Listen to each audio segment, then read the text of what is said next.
자, 우리 하나님 말씀 사도행전입니다. 자, 사도행전 12장. 사도행전 12장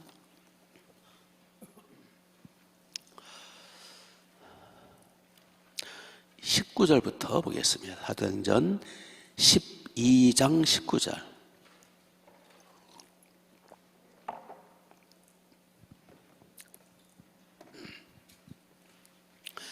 사도행전 12장 19절. 헤롯이 그를 찾아도, 베드로죠, 그를 찾아도 보지 못하며 파수꾼들을 신문하고 죽이라 명하니라. 헤롯이 유대를 떠나 가이사라로 내려가서 머무니라.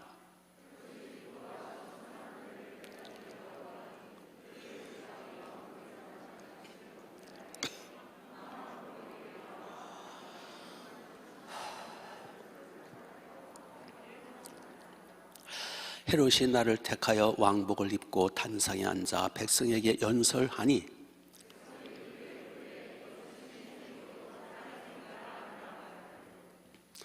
헤롯이 영광을 하나님께로 돌리지 아니하므로 주의 사자가 곧 친히 벌레에게 먹혀 죽으니라. 하나님의 말씀은 흥엉하여 더하더라. 아멘.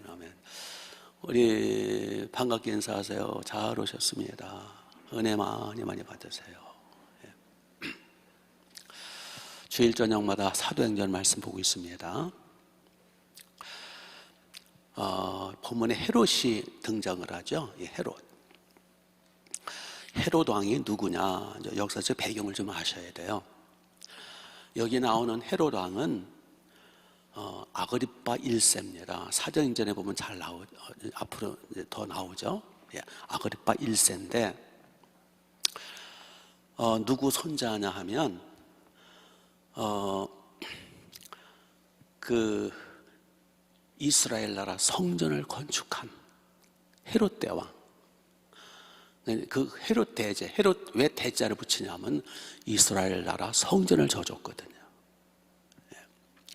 헬라 제국의 성전이 파괴가 돼요. 스룹바벨 성전. 솔로몬 성전은 느부갓네살 바벨론 왕에서 파괴하고, 또 성전을 건축하잖아요. 스룹바벨 성전, 에스라가 와서 도와준 성전. 그 성전을 또 파괴가 돼요. 이 헬라 제국에 의해서. 그래서 이제 세 번째 성전을 헤롯 왕이 막대한 돈을 들여서 어마어마한 돈을 모금해가지고 성전을 건축해요. 그것이 예수님 당시의 예루살렘 성전이었어요. 그래서 그 헤롯 왕을 대자를 붙였죠. 그래서 헤롯 대제 또는 헤롯 대왕. 그 헤롯 대왕에게는 세 아들들이 있었어요.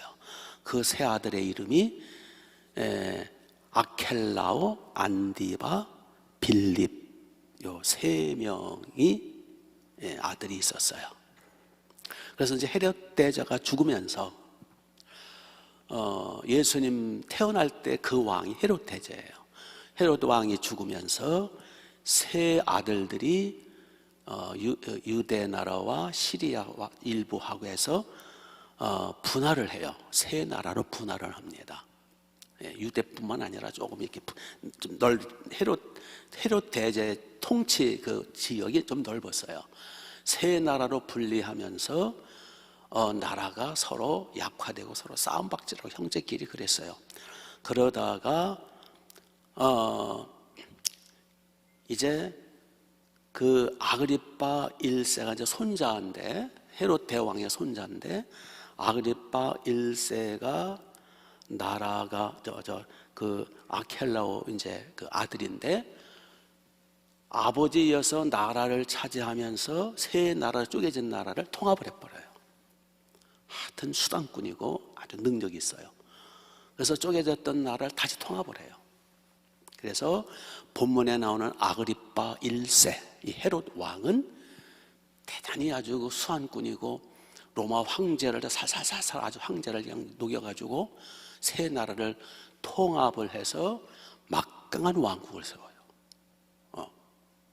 물론 이제 배후에는 이제 로마 총독의 이제 지배를 받습니다만은, 이렇게 해서 그 당시 로마 황제 이름이 클라우디오라는 황제인데, 클라우디오를 이 아그리파 1세가 아주 그냥 가지고 놀아요. 그래서 나라를 통합을 하고 아주 그 수단꾼이고요.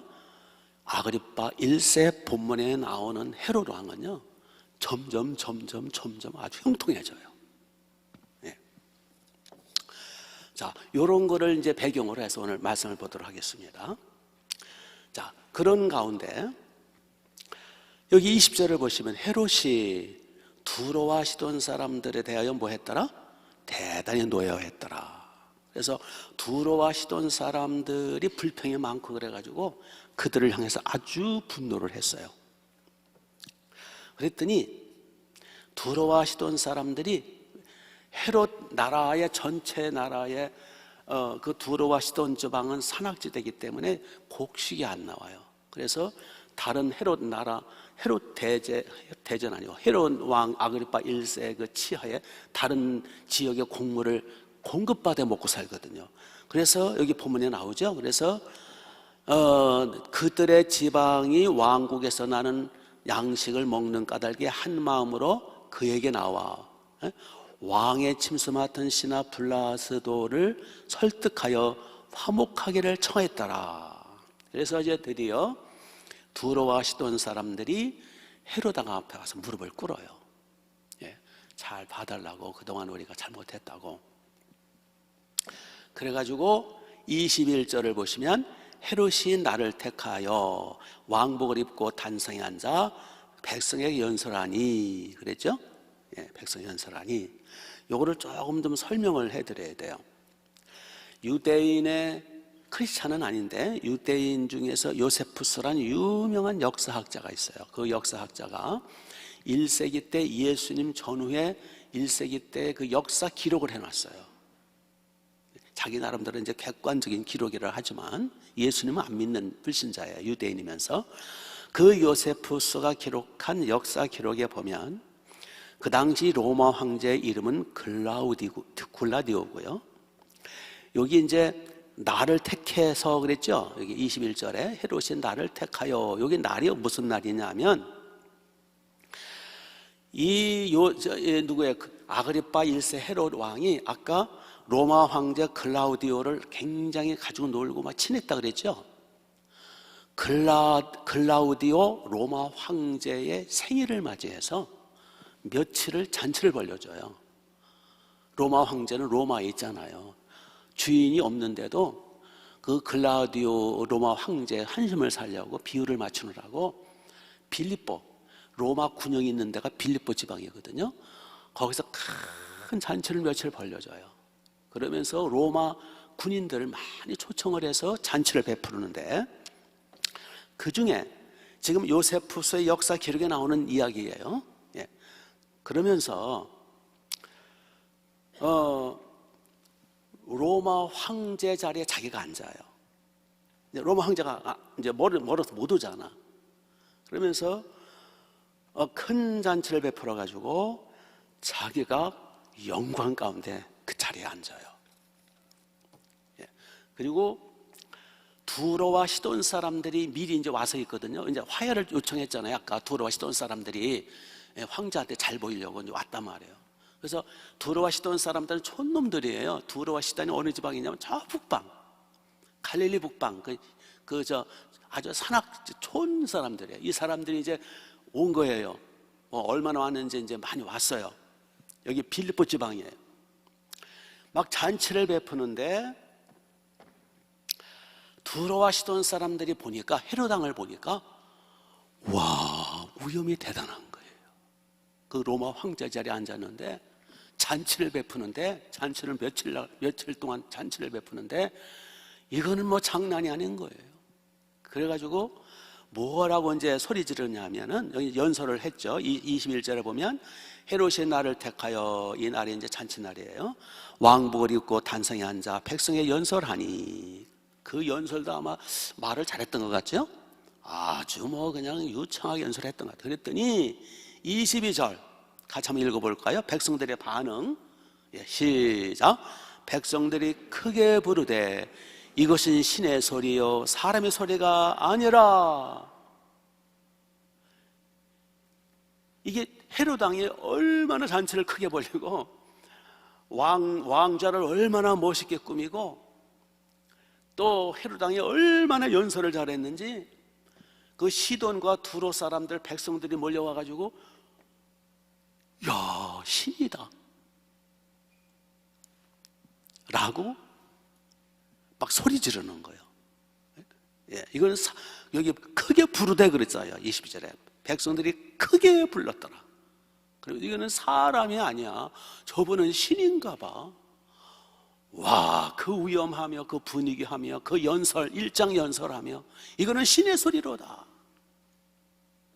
그 분위기를 아시겠죠 지금? 예. 알긴 뭐라, 우리는 몰라요. 그 당시 문화 속에 우리 들어가도 잘 살. 요즘에 누가 교주를 신이라고 해도 우리를 부인는 상황인데. 예. 그래서 이제 요세푸스 기록에 보면 또 이제 그거 자세히 풀어서 이렇게 얘기해. 성경은 간단히 기록했습니다만은 아그리빠 왕을 향해서 그 백성들이, 두로와 시돈 사람들이 일어서 가지고 당신을 이제부터 신으로 섬기겠나이다. 당신은 사람이 아닙니다. 당신은 신이십니다. 라고 소리 높여 찬양을 했다는 거예요. 예. 그러니까 헤롯의 입장에서는 얼마 전만 해도 이게 속색이던 놈들이었는데 와가지고 그들을 향해서 분노했다 그랬잖아요 아까. 이제는 자기를 신으로 떡받드는 거예요. 그러니까 헤롯 왕 마음속에는 얼마나 흡족함과 교만함이 들어갔을까. 그랬죠. 예. 지금 그래도 명색이 헤롯은 유대인이거든요. 이제 그 아그리빠 헤롯 대제는 이제 유대인이 아니었지만 그 이후로 유대인 여자를 얻어가지고 결국은 유대인이 될 수밖에 없잖아요. 이제 3대 거쳐서. 예. 이런 상황이면 유대인으로서 가장 모독적인 거는 사람을 신으로 추앙하는 거예요. 유대인들은 그걸 허락을 안 해요. 우상을 만들지도 말고 우상을 섬겨서도 안 되고. 예. 그걸 헤롯 왕은 알 거 아니에요. 그런데 그는 그거를 그냥 받아들이는 거예요. 여기서 헤롯은 갈 때까지 가는 거죠. 그래서 조금 있으면 하나님의 그를 치십니다. 사도행전 10장에 보면은 고넬료, 로마 백부장 고넬료가 수십 명 자기 가족들, 친척들, 친구들을 모아놓고 베드로를 초청을 하는 거 우리 살펴봤잖아요. 예. 꿈속에 천사가 나타나고 베드로를 초청해서 복음을 들어라. 그러니까 이야, 천사가 나타나가지고 베드로까지 초청하라고 하니까 베드로는 보통 분이 아닌가 보다. 로마 사람이가지고 베드로가 누군지 잘 모를 거 아니에요. 예? 베드로가 왔습니다. 베드로가 고넬료 집에 왔습니다. 고넬료가 베드로 앞에 무릎 꿇고 엎드려 경배를 했더라. 그랬죠? 그때 베드로가 깜짝 놀라가지고 기절초풍을 하면서 나도 여러분과 똑같은 사람이다 하면서 이렇게 세웠더라. 이렇게 했어야 돼요, 헤롯 왕이.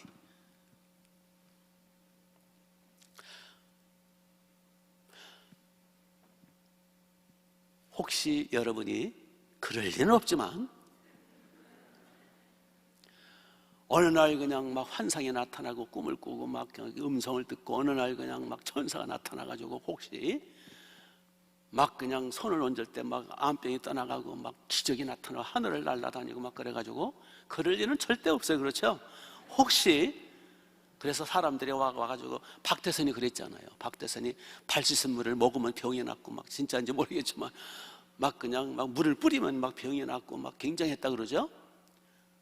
그러니까 교만의 영이 들어가가지고 자기는 감람나무다. 자기가 재림주래요. 본래 박태선 장로는 아주 겸손한 믿음이 좋은 사람이었는데 어느 병 고치는 은사가 임했거든요.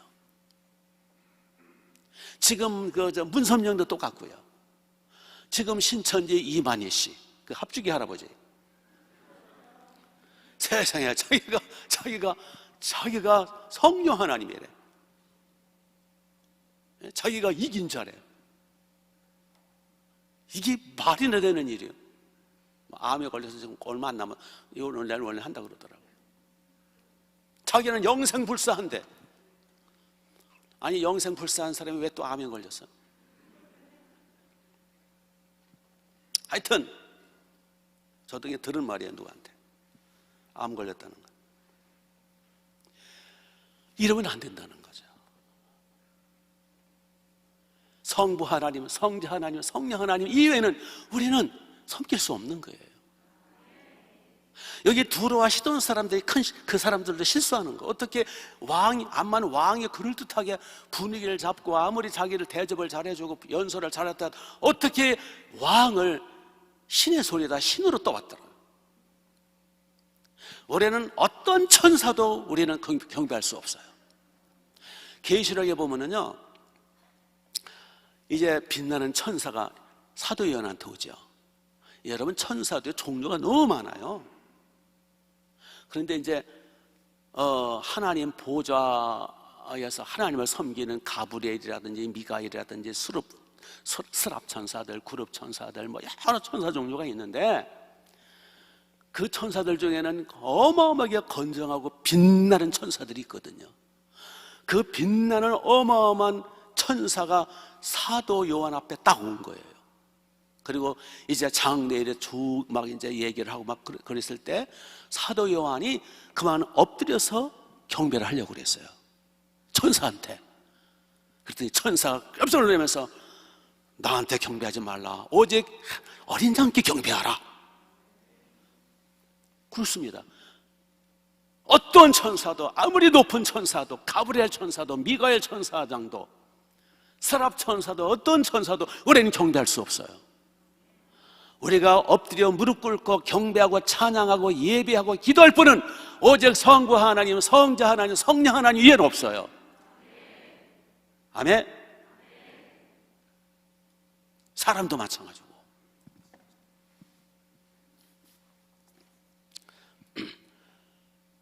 경배받으며 처먹으려고 했다 타락한 놈이 있는데 그게 바로 루시퍼잖아요.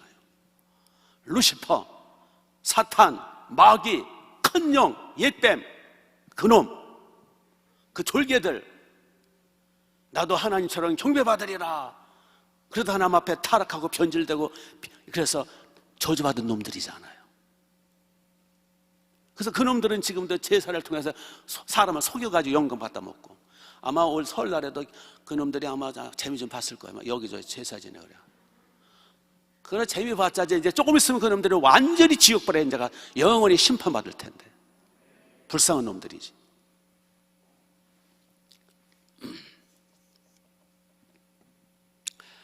이렇게 해서 23절을 보세요. 헤롯이 영광을 하나님께 뭐하지 않고 돌리지 않고 않으므로 주의 사자가, 천사죠, 천사가 곧 뭐했어요? 쳐버렸어요. 그래서 벌레에게 먹혀 죽으니라. 불행한 일이죠. 그래서 이제 요세푸스 역사 기록에 의하면은 거기 이제 헤롯이 이제 막 로마 황제 그 보좌 앉아가지고 영광 받고 막 신으로 했을 때에 거기에 보면은 극장 이제 잔치 자리에 기둥 꼭대기에 불길한 징조의 새인 올빼미가 나타났고요. 갑자기 복통이 와가지고 헤롯 왕 갑자기 복통이 와가지고 궁전으로 빨리 옮겼대요. 궁전에 옮겨서 아무리 치료를 해도 낫질 않아가지고 닷새 만에 죽었대요. 5일 만에 죽었대요. 여기는 그냥 그날 즉사한 걸로, 근데 5일 만에 그냥 죽은 거예요. 그래서 하나님이 아그리파 1세를 여기서 치셔서 죽었더라. 예. 우리는 여기서 교만하면 안 된다는 것을 배울 수 있습니다.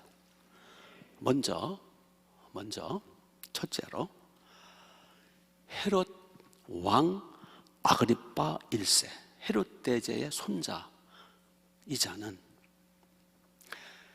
형통하다가 망한 꼴이 된 거예요. 이자가 왕이 되면서 쪼개진 세 나라를 통합을 했고 다른 적들을 다 물리쳤고 평탄했고 왕국이 든든했고 로마 황제까지 좌지우지할 정도로 영향력이 있었고, 이자는 대단히 형통한 자였어요. 거기다가 이제 그러나 악인이었어요. 얼마 전에 야고보 사도를 목을 쳤죠. 그리고 바로 이후에 베드로를 목을 치려고 또 체포했었죠. 근데 천사가 나타나가지고 베드로를 기적적으로 살려줬죠. 그러자 헤롯이 무슨 짓 하는지 아세요? 19절을 보세요. 19절. 헤롯이 그를 찾아도, 그러는 이제 베드로를 말해요. 헤롯이 베드로를 찾아도 보지 못하며 파수꾼들을 신문하고 죽이라 명하냐라. 베드로를 놓쳤으니까 너희들이 대신 죽어. 그래서 아까가 아니라 먼저 번에 베드로를 지하 감옥에 가둘 때 몇 명이 지켰다 그랬어요? 4명이 4명으로 한 조를 4명으로 해서 4개조가 지켰다 그랬죠. 그럼 몇 명이에요? 16명이나 여기서 죽여버려요. 베드로 놓친 것 때문에. 그러니까 베드로는 16명이 죽은 대가로 살아난 거예요. 이 아그리빠 1세는 아주 악랄한 자입니다. 거기다가 지금 두로와 시돈 사람들, 백성들로부터 신격화하는, 날이 갈수록 교만 떠는 모습을 보게 되죠. 겉으로 볼 때는 이 아그리빠 1세는 겉으로 볼 때는 형통하죠. 당할 자가 없지요. 로마 황제까지 움직이는 자예요. 그를 누구도 막을 수가 없어요. 그는 만사 형통했어요. 그런데 악인의 형통은 그게 복이 아니라는 것이죠. 시편 37편 1절부터 쭉 보면 악인의 형통을 부러워하지 말라. 악인 때문에 불평하지 말라. 불의를 행하는 자들 인하여 시기하지 말라. 그들은 풀과 같이 속히 배움을 받을 것이며 채소같이 갑자기 무너질 것이다. 악인들이 아무리 지금은 형통해 보여도 사실은 그게 저주예요. 그렇죠?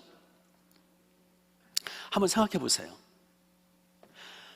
지금 악인들이, 하나님을 모르는 악인들, 또 하나님을 안다고 하지만 실질적으로는 악인들이 일이 자꾸 형통하고 잘되고 돈은 벌리고 승진은 하고 사업은 잘되고 막 진급이 되고 이 세상에서 막힘이 없이 계속 형통하면, 악인들이 그러면 끝은 뭐예요?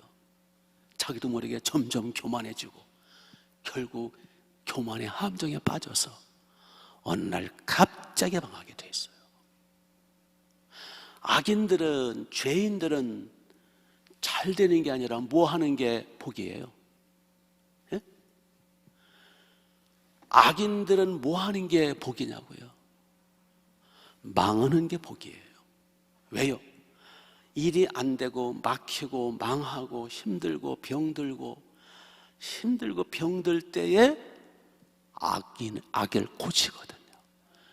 자기 자신을 돌아보거든요.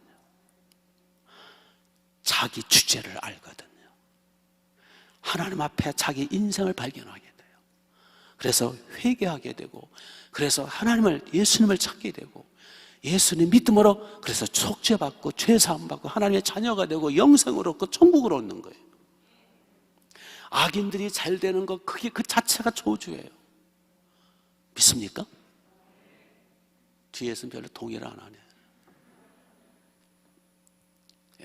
그러니까 예수님 안 믿고 성령 안 받고 구원 안 받은 모든 사람은 악인이잖아요.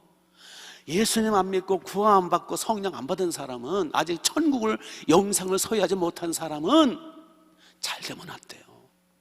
그럼 점점 더 예수님과 멀어져요. 점점 더 천국 갈 가능성은 희박해져요. 점점 더 지옥 자식이 될 수밖에 없어요. 아멘. 그래서 뭐 CEO다, 사장이다, 뭐 국회의원이다, 장관이다, 대통령이다, 이런 사람들 있잖아요. 정말 그들이 예수 믿고 구원받고 은혜 충만히 받은 사람이 아니라면 그게 저주예요. 그 돈과 함께 망할 거예요. 그 지혜와 함께 망할 거라고요. 지옥 가는 건 시간 문제예요. 여기 본문에 이 아그리빠 왕 삽시간에 죽었어요. 잔치하다가 5일 만에 죽었어요. 사람 죽는 거 금방이에요. 하나님 한번 치시면 그날로 끝나는 거예요. 부귀영화 공명, 그건 물론 중요하죠. 그런데 악인들에게 있어서 그거는 꿀단지예요. 갑자기 망하는 거예요. 부러워하지 말라는 거예요. 그래서 시편 37편이 그거예요. 악인들을 부러워하지 말라는 거예요. 악인들의 형통을 부러워하지 말라, 시기하지 말라는 거예요. 그들은 풀과 같이 갑자기 배움을 받을 거래요. 또 시편 73편이 그 얘기예요. 시편 73편 그 저자 하는 얘기가 뭐냐면은, 내가 악인들의 형통을 보면서 내가 시험에 들었대. 나는 날마다 성전에 와서 눈물로 회개하고, 아침마다 하나님 앞에 회개하고 또 회개하고, 아침마다 하나님 앞에 나와서 눈물을 지으며 기도하건만, 그러나 내 앞길은 자꾸 막히고 악인들은 점점 형통하고, 그래서 내가 시험에 들었대요. 그런데 성전에 나와서 하나님 앞에 기도하면서 내가 깨달았도다, 내가 실족할 뻔했도다. 시편 73절을 꼭 읽어보세요. 뭘 깨달으냐? 악인들이 저렇게 형통할지라도, 그것도 비슷한 말씀이 나와요. 저들은 풀같이 속히 배임을 받을 것이요, 악인들은 곧 한날에 무너지리로다. 아멘. 대통령 그 몇 년이라 갑니까? 5년짜리예요. 미국은 4년짜리고, 장관 1년짜리예요. 그거 CEO, 돈, 기업체, 그렇다고 뭐 5개 먹나요? 3개 먹는 건 똑같아요. 눈 감으면 다 그냥 똑같아. 잠잘 때 눈 감고 잠자지, 눈 뜨고 보면 뭐해요 그거. 그러니까 본문에 나오는 헤로드 왕, 겉으로 볼 때는 승승장구였어요. 막 쪼개진 나라를 통합을 하고 로마 황제를 막 주물러가면서 그냥 권력을 막 쟁취해가지고 만사형통하고, 막 원수 같았던 두로와 시돈 사람들 와가지고 신으로 받들어주고, 뭐 그냥 뭐 만사형통했는데 어느 날 갑자기 잔치하다가 벌레가 먹어 죽은 자라 하나님이 치셔서.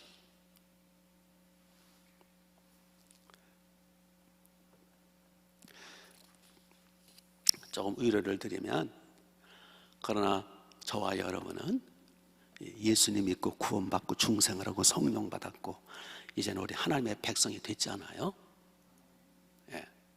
그런 사람들은 이제 돈 좀 벌어도 괜찮아, 좀 잘 돼도 괜찮아.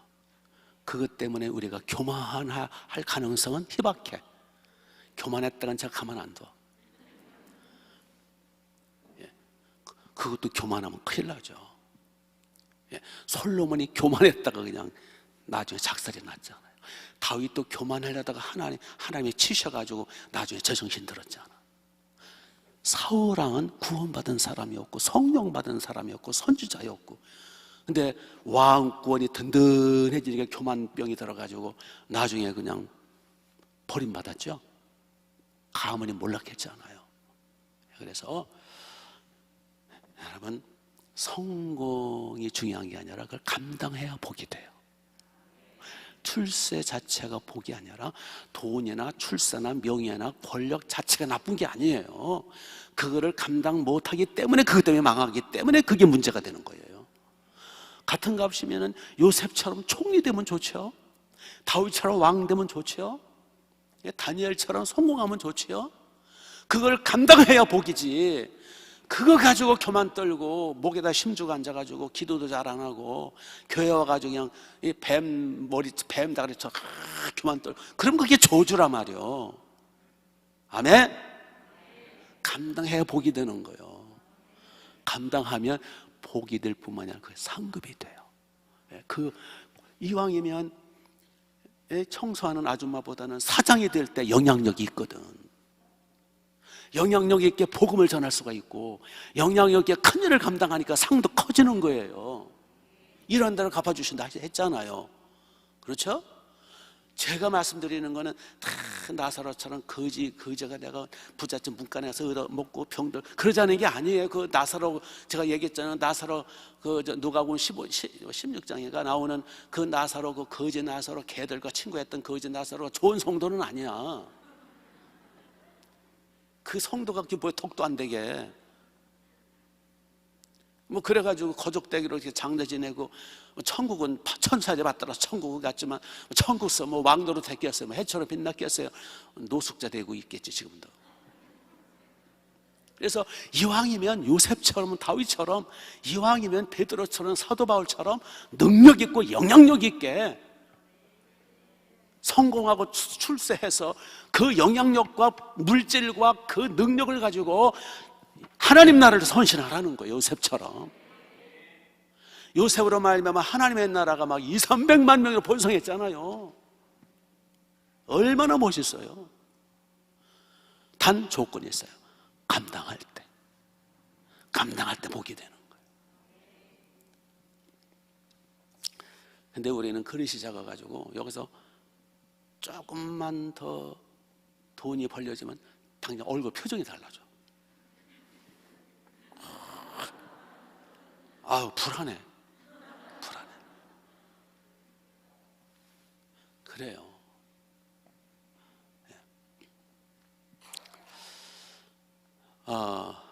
우리 그래서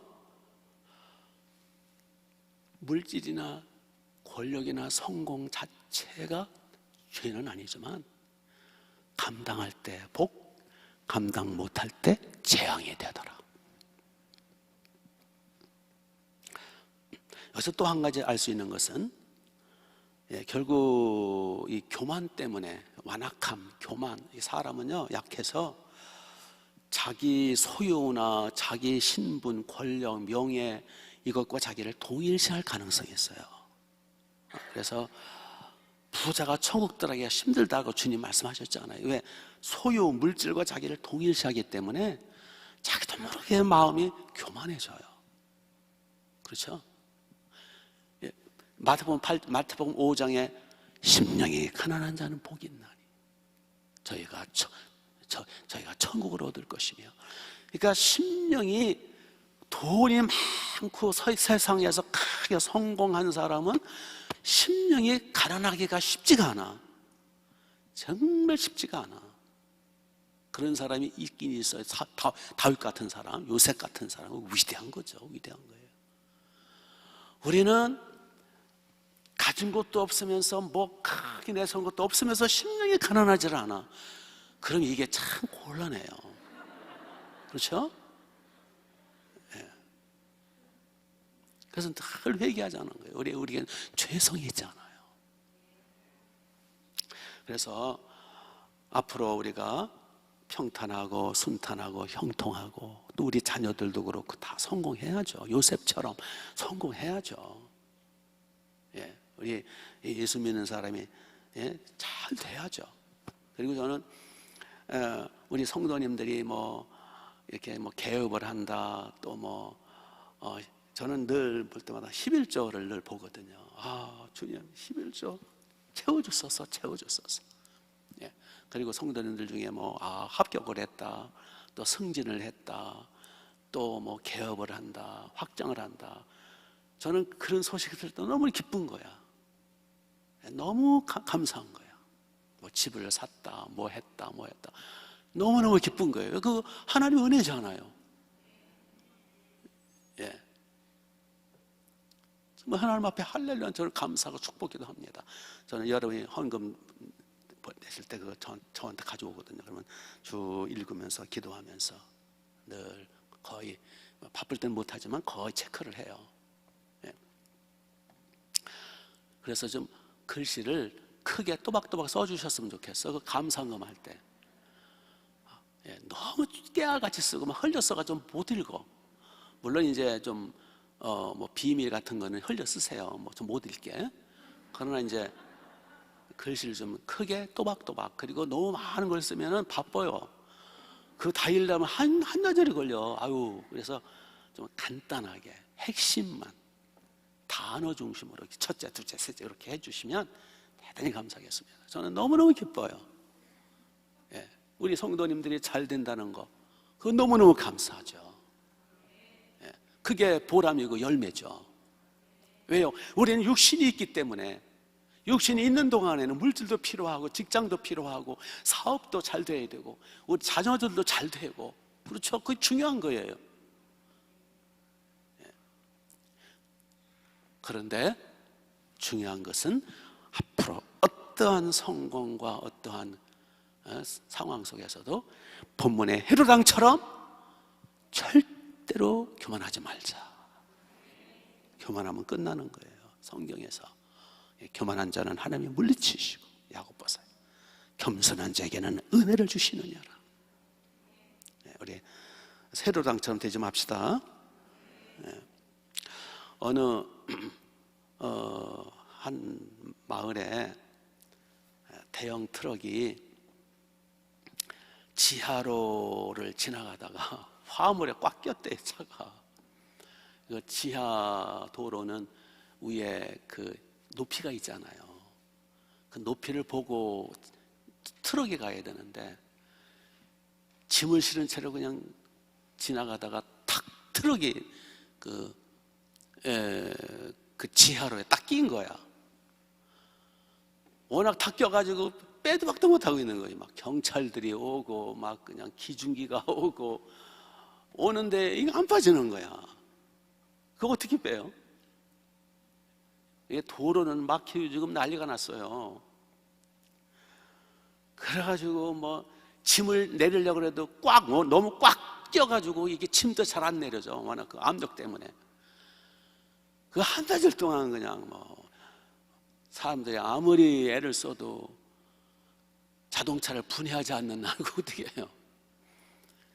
그런데 꼬마 하나가 이렇게 보다가 다가갔어요. 그랬더니 야 꼬마야, 여기 오지 마라, 위험해, 절로 안 가. 그러니까 꼬마가 어른한테 이제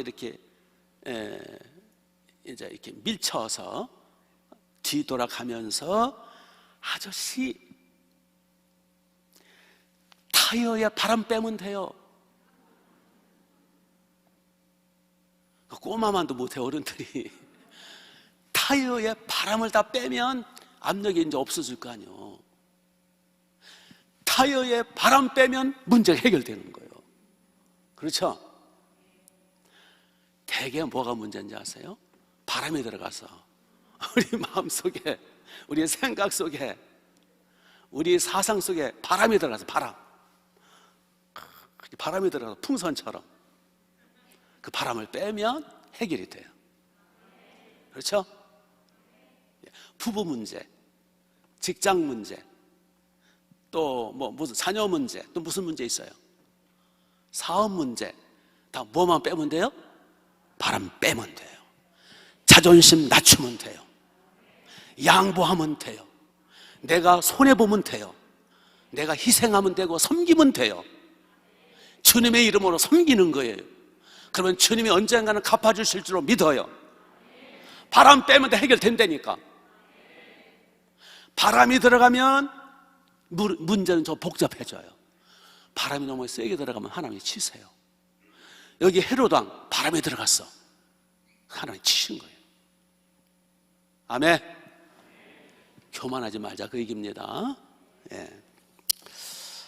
자, 또 하나 여기 헤롯왕을 우리 연구를 하는 거예요. 지금 이 헤롯 아그리파 1세 불쌍하잖아요. 이 사람이 유대인으로서 지금 알잖아요. 뭘 아느냐? 지금 야고보 목을 쳤고 며칠 전에 베드로도 잡아가지고 옥에 가뒀고, 그 옥이라고 하는 것은 철문이 4개나 되고 16명이 지키고 있기 때문에, 지하 감옥이기 때문에 개미 새끼 한 마리 빠져나갈 수 없다라는 걸 헤롯 지가 저도 알아. 지가 또 가두었으니까. 그런데 그 베드로가 탈출을 한 거야. 그러면 딱 정상적으로 생각할 때 무슨 생각을 해야 돼요? 기적이구나. 야, 어떻게 이런 일이 있을 수 있어? 야, 이거는 하나님이 살아계시네? 야, 세상에 이런 일이 다 있네? 하나님의 손길이잖아요. 주님의 특별한 은혜잖아요. 그러면 주님을 두려워해야 될 거 아니에요. 기적을 자기가 직접 이렇게 지시한 거니까. 그러면은 하나님 앞에 무릎 꿇어야 될 거 아니에요. 조금이라도 믿음이 있다면, 유대인이라면, 하나님을 향한 믿음이 있다면은 뭔가 조금이라도 하나님을 두려워하면서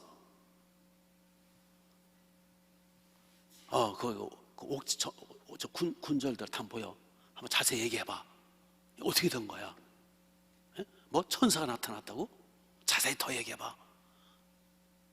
뭔가 두려움과 하나님을 향한 뜨거운 마음을 가지고 그거를 연구하고 아니면 느끼고 겸손하게 회개될 거 아니야. 근데 이 헤롯 이놈은 뭐 해요?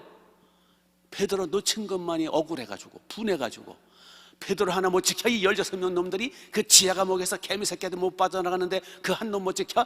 다 끌어다 죽여. 죽였잖아요. 그러니까 안 믿으려면 끝까지 안 믿어요. 그렇죠?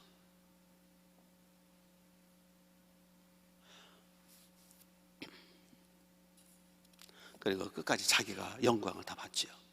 근데 여기서 마지막으로 한 가지 살펴볼 수 있는 것은, 헤롯 왕이 이제 그 왕 위에 앉아가지고 빛나는 옷을 입고 일장연설을 하면서 쇼를 부려가지고 백성들로 하여금 신이로다 이렇게 이제 찬양을 받을 때, 그렇다 나는 신이다 그런 적 없어요. 단지 뭐 했어요? 다시 한번 보세요. 22절. 백성들이 크게 부르되 이것은 신의 소리요 사람의 소리가 아니라 하거늘 헤롯이 영광을 하나님께 돌리지 아니하므로 주의 사자가 곧 친히 벌레에게 먹혀 죽으니라. 여기서 헤롯이 그래 나 신이다, 그래 찬양하라 그런 적 없어요. 그 문맥을 통해서 볼 때 헤롯의 반응이 어땠을까요? 영광을 하나님께 돌리지 않았다. 그건 뭘 의미해요? 가만히 있었다는 거예요. 영광을 하나님께 돌려야지. 하나님 영광 받으소서. 주님께 영광. 나한테 영광 돌리지 말고 주님께 영광 돌려야지. 적극적으로 말리고 이랬어야 됐어요. 근데 헤롯은 어떻게 했어요? 가만히 있는 거예요. 맞아, 나한테 영광 돌려. 그런 말 하지 않았어요. 그냥 어떻게 했어요? 가만히 있었어요. 영광 돌리지 않고 가만히 있었어요. 하나님께 올리지 않고 가만히 있었어요. 소극적으로 가만히 있었어요. 가만히 있는 것 자체가 그게 소극적으로 결국은 자기한테 영광 돌린 거예요. 예. 가만히 있는 것 그게 상수가 아니에요. 많은 사람들이 가만히 있어요. 그 자체가 죄일 수 있어요. 가만히 있는 게 그게 지혜가 아니에요. 예를 들어서 누가 저한테 와가지고 이 A라는 사람 막 비방을 해요. 그러면 제가 가만히 있으면 뭐 하는 꼴이 되는 거예요? 동조하는 꼴이 되는 거예요. 막 비방할 때 그게 사실이 아닐 경우 가만히 있으면 안 돼요. 어떻게 해야 돼요? 그렇지 않을 겁니다. 더 자세히 알아봅시다. 제가 보기에는 그렇지 않거들랑요 라고 말을 해야 돼요. 그냥 가만히 있으면 나 끄떡끄떡 안 했는데 그냥 가만히 있었는데 그래도 동조한 거예요. 우리는 너무 약업 빠져가지고 가만히 듣고만 있어요. 그 자체가 죄일 수 있어요. 아니면 적극적으로, 그렇다고 뭐 멱살 붙들고 싸우자는 건 아니지만 가만히 있으면 안 돼요. 그렇죠? 침묵은 수용한다라는 뉘앙스를 줄 수가 있어요. 침묵이 좋은 게 아니에요. 입은 침묵하라고 주신 거 아니에요. 입은 뭐 하라고 주신 거예요? 말하라고 주신 거예요. 말할 때는 말을 해야 돼요. 연설은 은이고 침묵은 금이다. 저는 그 말하는 사람 입을 확 그냥, 입은 말하라고 주신 거예요. 그렇다고 또 막 그냥 너무 잔소리 많고 그것도 안 돼요. 말을 하되 적절하게. 하나님께는 신앙 고백, 사랑 고백, 찬양, 경배, 기도. 사람에게도 적절하게, 지혜롭게, 뱀처럼 지혜롭게, 비둘기처럼 순결하게. 침묵이 결코 좋은 거 아니에요. 침묵은 동조와 거의 흡사한 거예요. 나 동조 안 했는데, 나 가만히 있었는데, 당신 가만히 있었으니까 그거 아니야.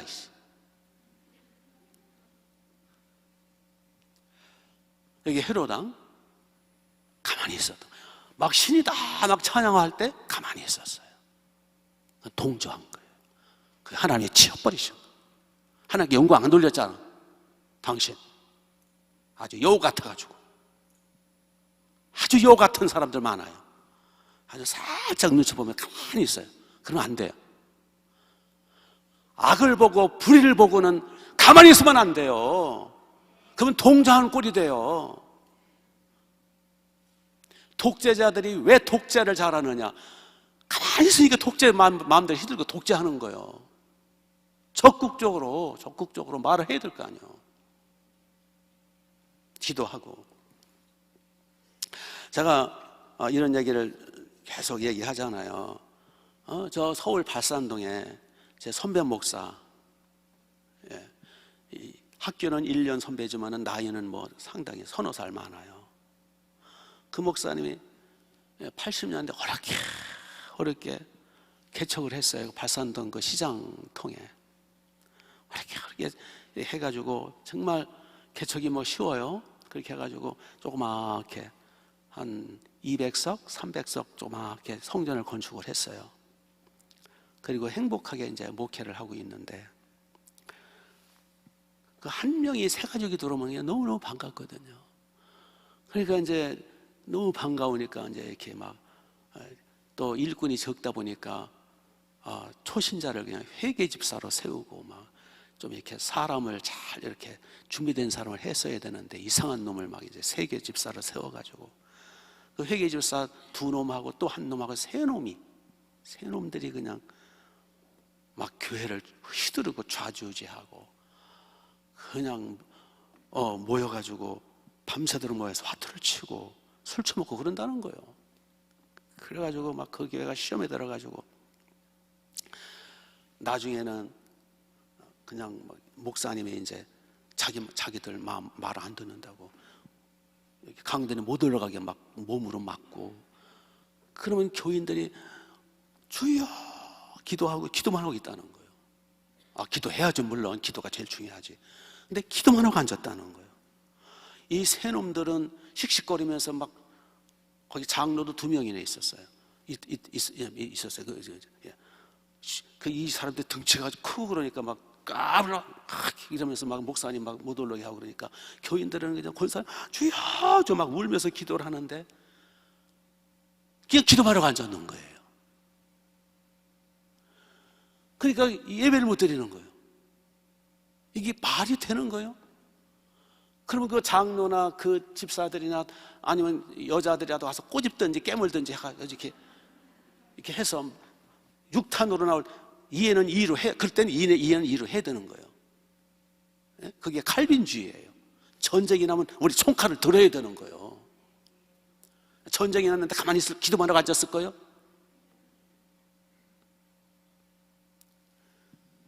그러면 뛰쳐나가서 같이 육탄 싸우고 당신을 뭐야 해가지고 끌어내고 여자에 달려 못하고 꼬집고 깨물고 하면 될 거 아니야. 그냥 주여 하고서 그냥 울면서 기도만 하고 있는 거예요.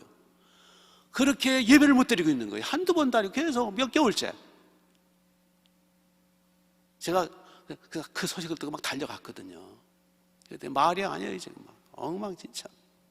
그래서 참 교인들이 참 바보 교인들이 많구나.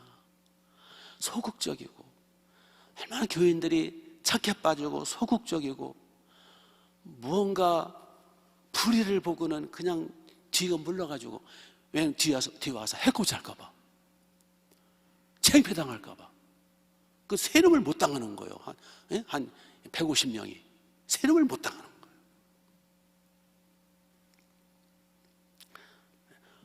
그 목사 혼자 그 워낙 세놈들 등치가 크니 못 당하는 거예요.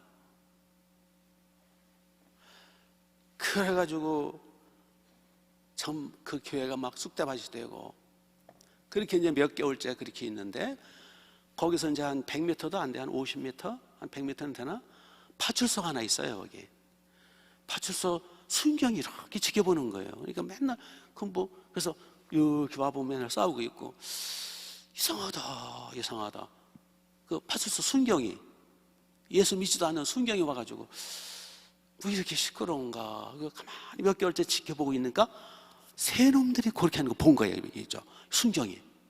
그래가지고 목사님 어떻게 된 겁니까? 이렇다. 짐작대로군요. 가만히 계십시오. 순경 한 명이 와가지고 새 놈들을 당신들 뭐야? 당신 이러면 내가 가만히 안 있어. 내가 뒷주소 다 할 거야. 해가지고 믿지 않는 순경이 해결해 줬어요. 참 기가 막혀요.